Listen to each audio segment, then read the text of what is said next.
जो जीवन अकाल से त्रस्त है, वो जब तक भोजन नहीं पाते तब तक मैं भी भोजन का एक निवाला भी ग्रहण नहीं करूंगा। ये मेरा प्रण है, ये मेरा प्रण है।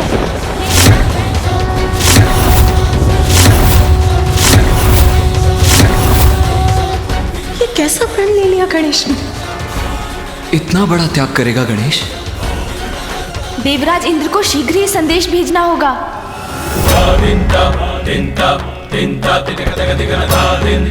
सून जी,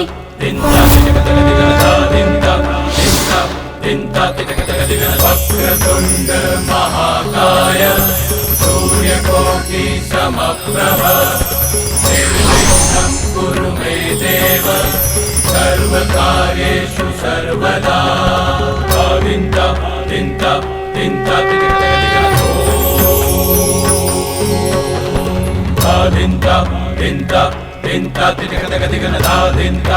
जाओ, शीघ्र देवराज इंद्र को मेरा संदेश पहुंचाओ।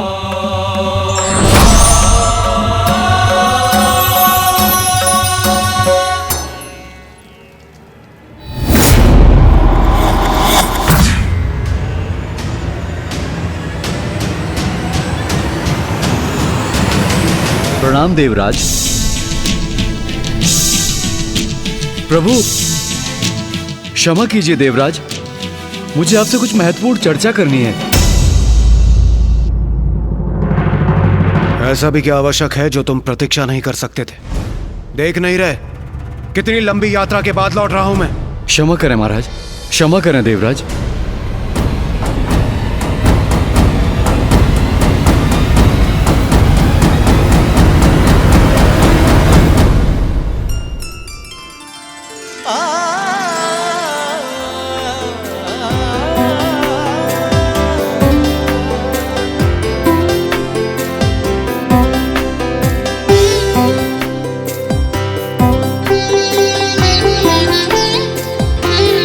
स्वामी,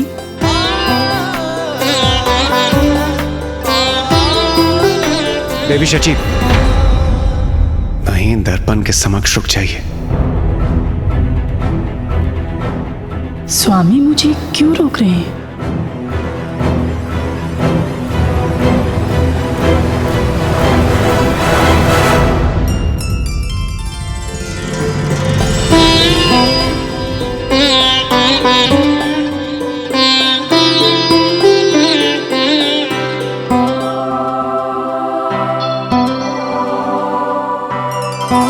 कितना समय बीत गया है ना आपके इस अनुपम सौंदर्य को निहारे। अब कहीं जाकर मुझे अवकाश प्राप्त हुआ है। स्वामी, मुझे इस सुख का आनंद लेने दीजिए प्रिय। अति सुंदर। स्वामी, आपने तो मुझे महादेव और देवी पार्वती के विवाह पर देखा था ना?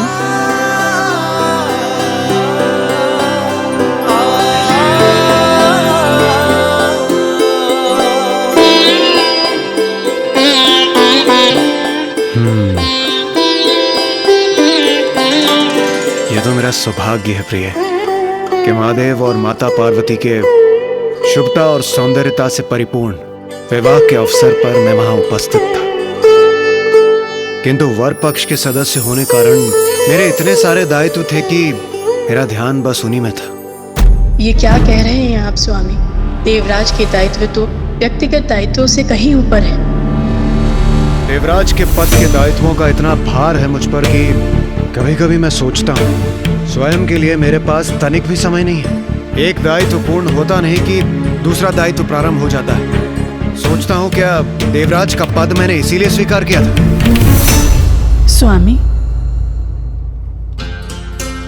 ऊंचे पद के उत्तरदायित्व भी बड़े होते हैं। ये तो आपका सौभाग्य है कि आप देवराज के इस पद पर आसीन हैं। देवी शची, बस कीजिए। ये पद, कार्यभार, उत्तरदायित्व की बातें छोड़िए, ये सब कुछ। वैसे भी इतने समय बाद तो मुझे समय मिलेगा कुछ विश्राम और मनोविनोद करने का। इसे यूं ही गंवाना उचित नहीं होगा प्रिय।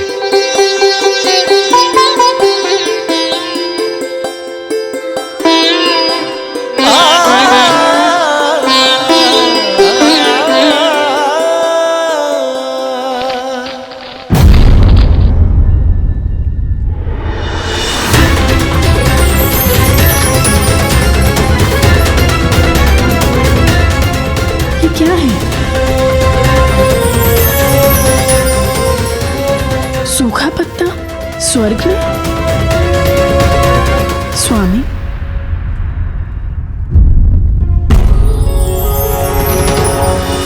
अवश्य किसी का संदेश है इस पर, अभी देखता हूं।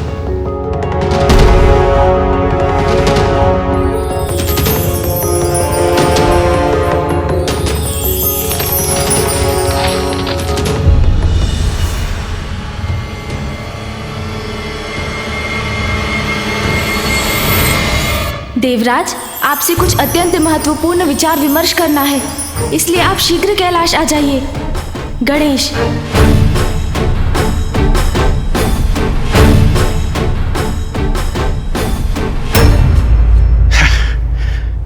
अभी अभी तो आया हूं और अभी चला जाऊं?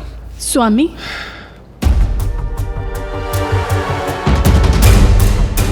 क्या हुआ स्वामी?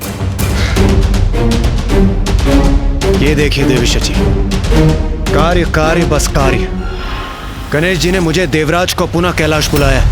ये संदेश भेजा है उन्होंने कि मुझसे कुछ अत्यंत आवश्यक विचार विमर्श करने हैं। पता नहीं ऐसा भी क्या है। स्वामी, प्रथम पूज्य गणेश जी ने आपको बुलाया है तो आपको अवश्य ही जाना चाहिए। देवी शची, आप ये क्या कह रही हैं? मैं उन्हीं के कार्यों में तो व्यस्त था। महादेव और माता पार्वती के विवाह से अभी अभी तो मैं लौटा हूं। इस प्रकार तो आजीवन मैं उन्हीं के कार्यों में बंधा रहूंगा और स्वयं के लिए, विश्राम के लिए मेरे पास तनिक भी समय नहीं बचेगा। स्वामी, उन्होंने बुलाया है तो अवश्य ही कोई महत्वपूर्ण कार्य होगा। आपको निसंकोच वहां जाना चाहिए।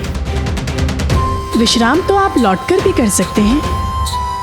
नहीं देवी शची, इस प्रकार तो एक कार्य का चक्र कभी नहीं थमेगा।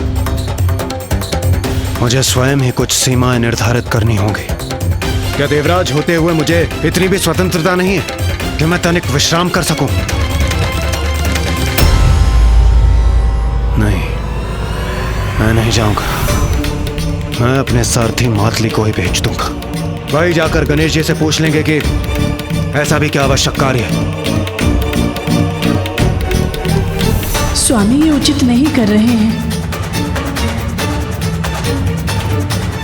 कुछ सुख भोगने के अवकाश का तो देवराज को भी अधिकार है।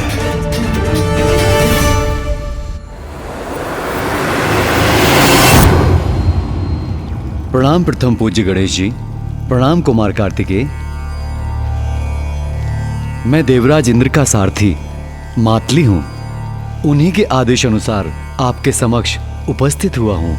आप अकेले आए हैं? देवराज स्वयं नहीं आए? जी नहीं, वो बहुत थके हुए थे। उन्हीं के आदेश के अनुसार मैं आपके पास आया हूं। मैं आपका संदेश उन तक पहुंचा दूंगा। थके हुए थे, ये कारण है उनके नहीं आने का? मातली जी, देवराज को मेरा संदेश दीजिए कि मैं उनसे अभी मिलने का इच्छुक हूँ। प्रथम पूज्य होने के नाते ये मेरा आदेश है। अवश्य प्रभु। ये कैसा अनुचित आचरण किया देवराज ने? मेरा संदेश पाकर देवराज स्थिति की गंभीरता अवश्य समझेंगे। मुझे विश्वास है वो मेरे संदेश का मान रखेंगे।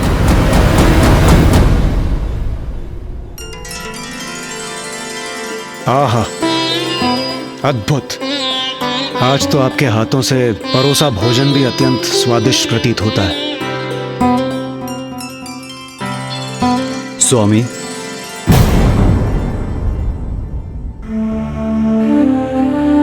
क्या हुआ मातली?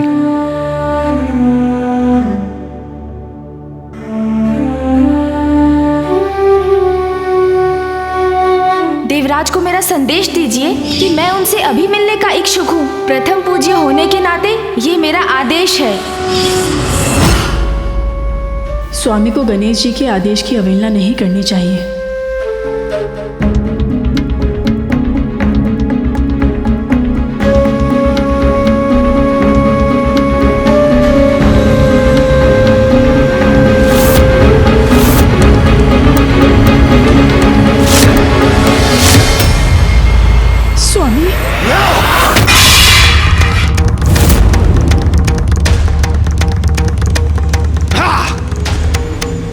देवराजेंद्र हूं मैं, तो क्या सभी के दिए आदेशों को स्वीकार करने का निरादर होऊंगा? कदापि नहीं। शांत हो जाइए स्वामी। शांत नहीं होऊंगा मैं। आज ही महादेव से भेंट करूंगा मैं और इस विषय में बात करूंगा उनसे। रुक जाइए स्वामी, स्वयं को शांत कीजिए। इस बात को बढ़ाने का कोई लाभ नहीं। बात तो अब बढ़कर रहेगी देवी शची। देवराजेंद्र हूं मैं, कोई अन्य देवता मुझे आदेश दे ये मुझे कदापि स्वीकार नहीं।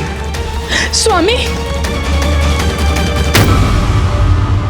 मात्र माता पार्वती और भोलेनाथ का पुत्र होने कारण हम उन्हें वो पद प्रदान करते जिस पद की योग्यता प्रमाणित करने के लिए उन्होंने अब तक कुछ भी नहीं किया।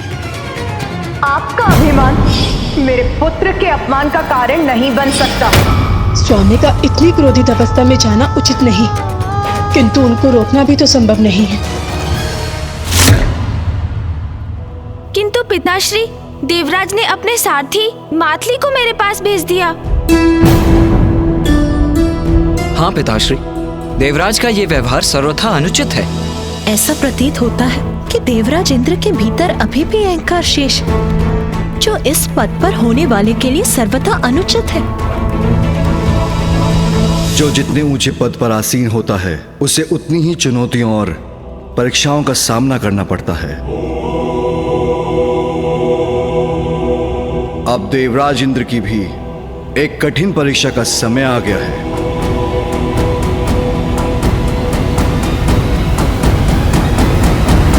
देवराज की परीक्षा?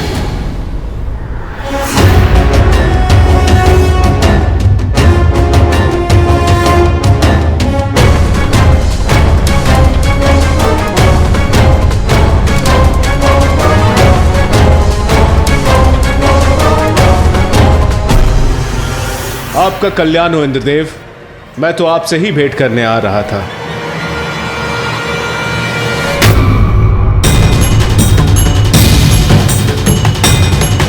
ये क्या, देवराज ने मुझे देखा तक नहीं?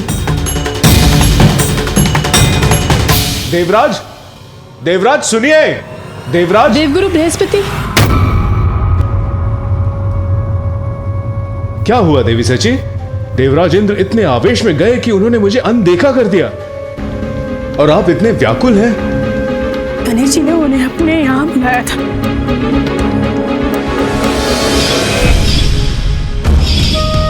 क्या देवराज होते हुए मुझे इतनी भी स्वतंत्रता नहीं है कि मैं तनिक विश्राम कर सकूं? नहीं, मैं नहीं जाऊंगा। मैं अपने सारथी मातली को ही भेज दूंगा। देवराज को मेरा संदेश दीजिए कि मैं उनसे अभी मिलने का इच्छुक हूँ। प्रथम पूज्य होने के नाते ये मेरा आदेश है। उसके बाद ये सब हो गया। मैं आपसे विनती करती हूँ देवगुरु बृहस्पति, आप स्वामी के साथ कैलाश चले जाइए। कहीं वो क्रोध में आकर कोई भूल न कर बैठे।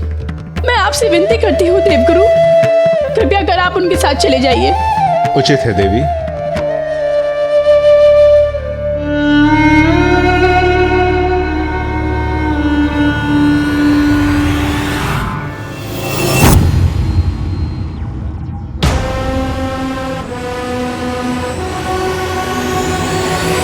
देवराज हूं मैं, तो क्या बस आदेशों को स्वीकार करने का पात्र हूं? कदापि नहीं।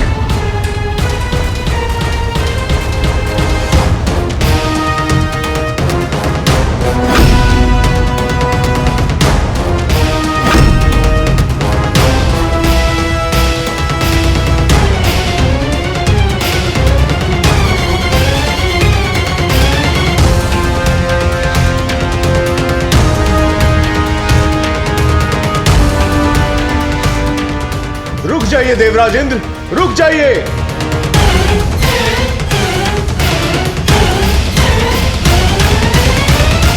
देवराज रुकिए, देवराज, देवराज रुकिए।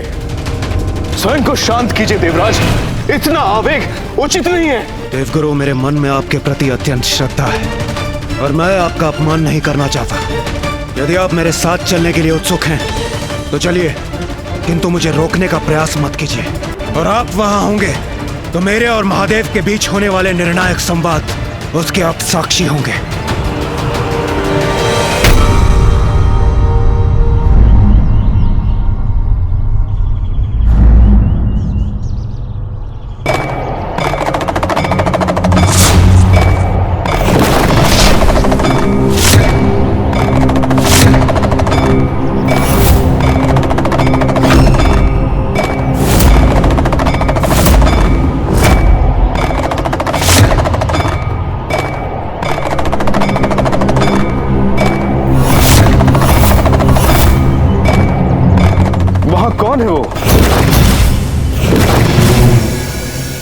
कैलाश के मार्ग में और कौन होंगे देवगुरु?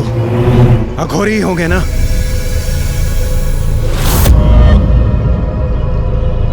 ए अघोरी, देवराज हूं मैं, हटो मेरे मार्ग से।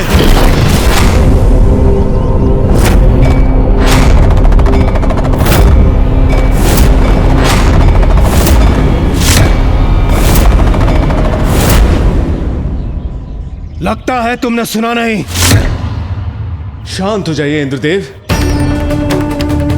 मुझे बात करने दीजिए। समझाइए इस दुष्ट अघोरी को, बताइए इसे कौन हूं मैं।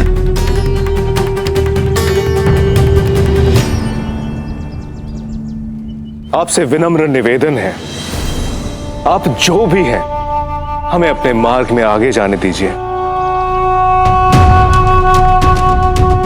ये आप इससे निवेदन क्यों कर रहे हैं देवगुरु? ये मेरे मार्ग में बाधा बनने की उद्दंडता कर रहा है। हे अघोरी, तुम जानते नहीं हो मैं कौन हूं। प्रतीत होता है तुमने मेरा परिचय ठीक से सुना नहीं। इंद्र हूं मैं, देवराज इंद्र। हट जाओ मेरे मार्ग से, अन्यथा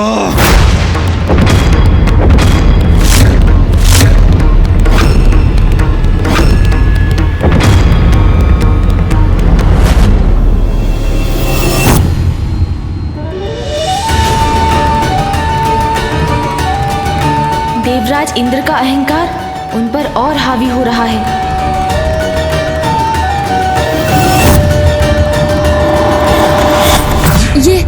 ये क्या कर रहे हैं देवराज स्वामी? इसका क्या परिणाम होगा? अहंकार का विष तो उसी को डसता है देवी, जिसमें वो वास करता है। ये क्या कर रहे हैं इंद्रदेव? उन्हें भान भी नहीं कि वो इतने अहंकार भरे स्वर में किसका अपमान कर रहे हैं।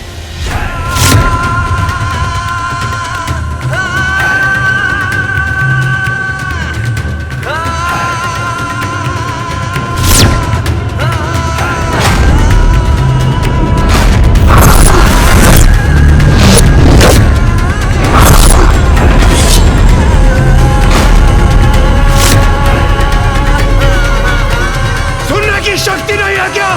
हट जाओ मेरे मार्ग से और जाकर कह दो प्रथम पूज्य गणेश जी से, देवराज इंद्र पधारे हैं, देवराज इंद्र पधारे हैं, देवराज इंद्र पधारे हैं, देवराज इंद्र पधारे हैं।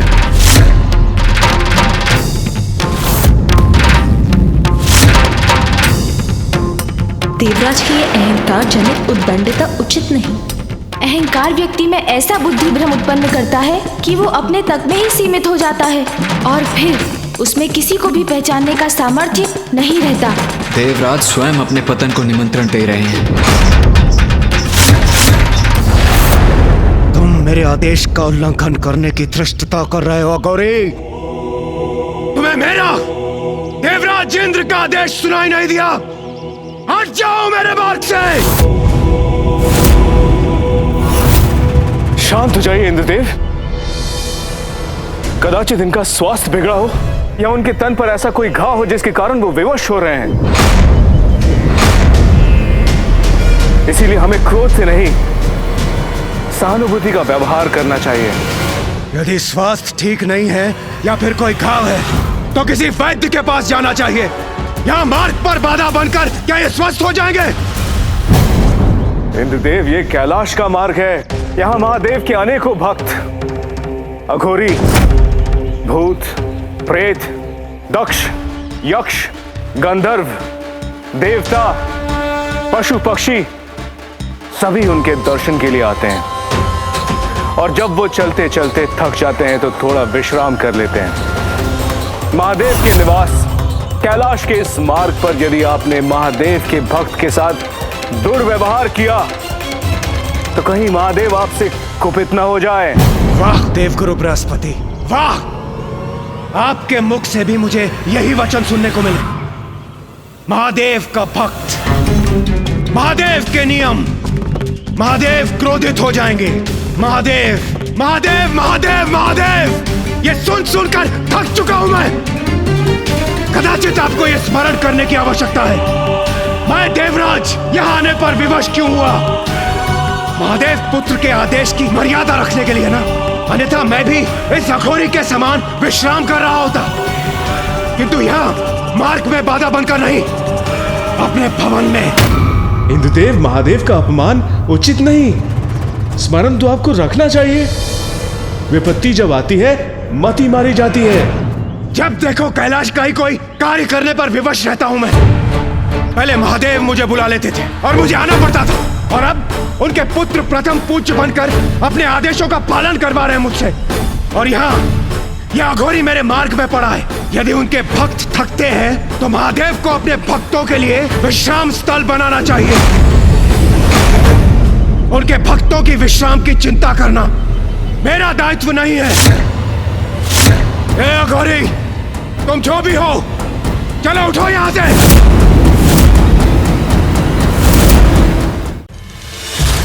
इंद्रदेव का तो जैसे स्वयं पर कोई नियंत्रण ही नहीं है। ए अघोरी, अंतिम चेतावनी दे रहा हूं मैं तुम्हें, हट जाओ मेरे मार्ग से, अन्यथा। इंद्रदेव रुक जाइए और कुछ मत कहिए। क्रोध में हैं आप, और क्रोध में कहे वचन सदा अनिष्ट करते हैं। देवगुरु, मुझे रोकने के स्थान पर आप स्वयं अपने पैर से ठोकर मारकर इस दुष्ट को मेरे मार्ग से क्यों नहीं हटाते? इंद्रदेव, ये कैलाश का मार्ग है और यहाँ कुछ भी अकारण नहीं होता। यदि वो अघोरी यहाँ है तो उसके यहाँ होने का अवश्य कोई कारण होगा। वो अपने स्थान से नहीं हट रहे हैं तो रहने दीजिए। कैलाश जाने का तो एक अन्य मार्ग भी है, हम उसी पीछे के मार्ग से चले जाते हैं। आइए चलिए। देवगुरु, जो चौर्य कर्म करते हैं, अपराधी होते हैं, वो पीछे के मार्ग से जाते हैं, देवराज इंद्र नहीं। और आप मुझे मार्ग परिवर्तन करने का सुझाव दे रहे हैं, वो भी इस तुच्छ अघोरी के लिए।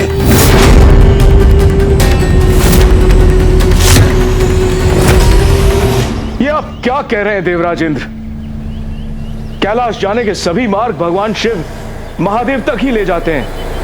बस, बहुत हुआ।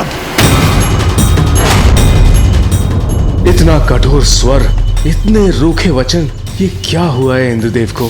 देवगुरु, आप भी इस दुष्ट अघोरी की तरह मेरे मार्ग की बाधा बन रहे हैं, इसलिए आप एक और हो जाइए और मुझे स्वयं निपटने दीजिए इस तुच्छ अघोरी से।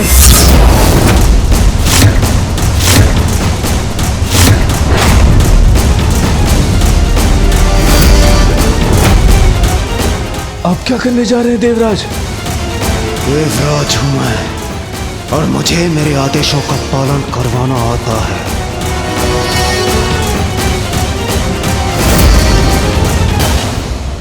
इंद्रदेव देवगुरु बृहस्पति से ऐसे अपमानजनक वचन कैसे बोल सकते हैं? जिसका विवेक उसका साथ छोड़ चुका हो, गुरु का अपमान करने का अनुचित व्यवहार तो वही कर सकता है। जब अहंकार किसी पर छाता है तो वो सम्मान और अपमान का भेद भूल जाता है। ये इंद्रदेव नहीं, उनके अहंकार का स्वर है। सुनने की शक्ति से रिक्त हो या फिर बहुत बड़े अहंकारी हो?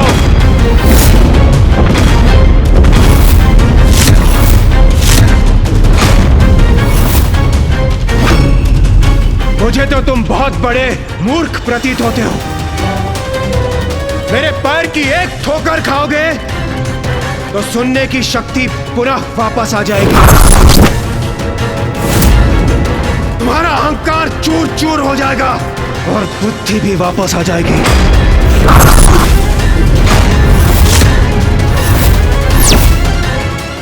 कहीं देवराज जो कह रहे हैं वो कर ही न दे।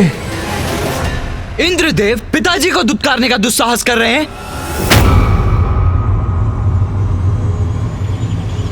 इतनी प्रभावी है तुम्हारी ठोकर तो स्वयं को ठोकर दे लो। कदाचित तुम्हारी मूर्खता का अंत हो जाएगा। तुम्हारी ठोकर से तुम्हारा कुछ भला हो जाए। ऐसे वचन नहीं, ये कोई साधारण अघोरी नहीं है।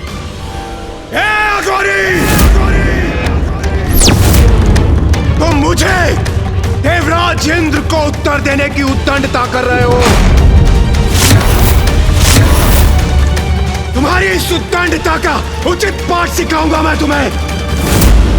ऐसी ठोकर मारूंगा कि कैलाश से निकलकर सीधे शमशान में जाकर गिरोगे।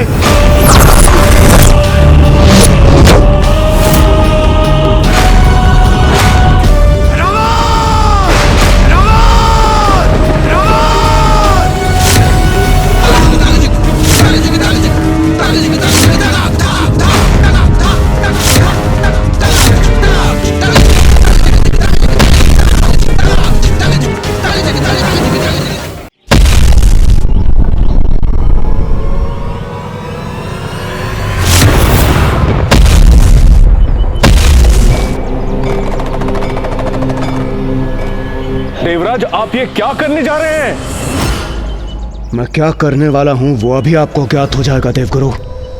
एक बार मेरे एरावत को आ जाने दीजिए।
इंद्रदेव को क्या हुआ नाथ? वही जो नहीं होना चाहिए था, अहंकार। इंद्रदेव के अहंकार का अवश्य ही भयंकर परिणाम होगा। हटाओ इस अघोरी को मेरे मार्ग से, अभी और इसी क्षण।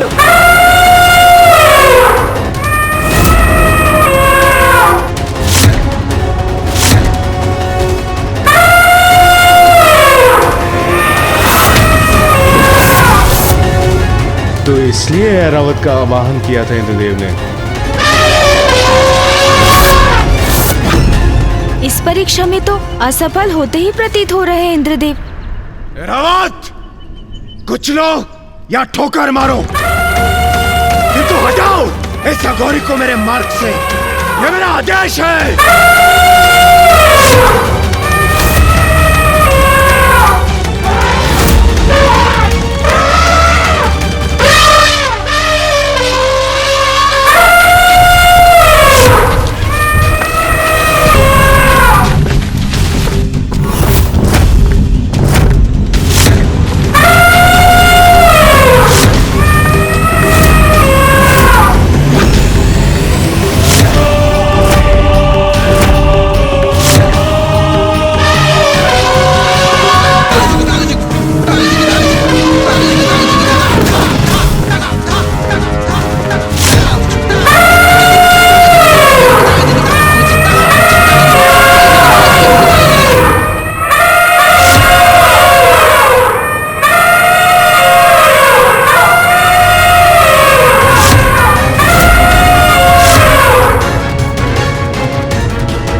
बड़े पद के साथ उत्तरदायित्व भी आते हैं। पद अभिमान उसकी गरिमा को धूमिल करते हैं।